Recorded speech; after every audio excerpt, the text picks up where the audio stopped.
Bonjour tout le monde, aujourd'hui j'aimerais vous expliquer pourquoi un Earthship comme dans lequel je suis est un peu l'équivalent d'un super-héros comparativement à une maison traditionnelle, moderne, actuelle, qui est plutôt comme un parasite.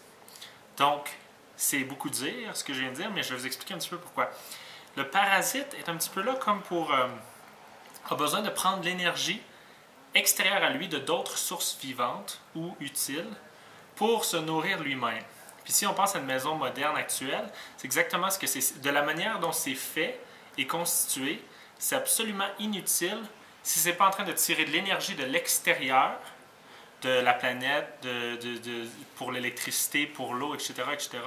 Donc, sans cette énergie-là qui vient de l'extérieur, c'est absolument inutile.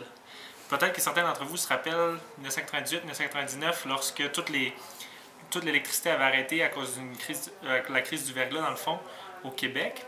Effectivement, les maisons étaient devenues absolument inutiles parce qu'on n'avait plus d'eau, plus d'électricité, puis à cause de ça, on n'avait plus de chauffage non plus. Donc les maisons n'étaient même plus des maisons, c'était juste comme des boîtes de carton inutiles, un peu belles, une chance, au moins ils sont belles, mais elles sont absolument inutiles.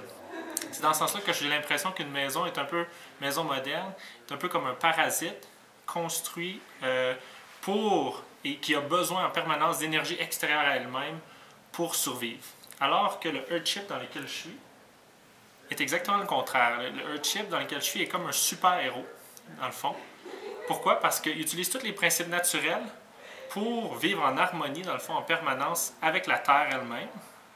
Puis, en plus, en bonus de vivre en harmonie et de détruire rien autour, de tirer aucune énergie de l'extérieur, en plus de vivre en harmonie, il permet aux personnes, aux habitants, dans le fond, qui vivent à l'intérieur, de vivre une vie super confortable, tout aussi confortable que la maison moderne lorsqu'elle tire toute l'énergie.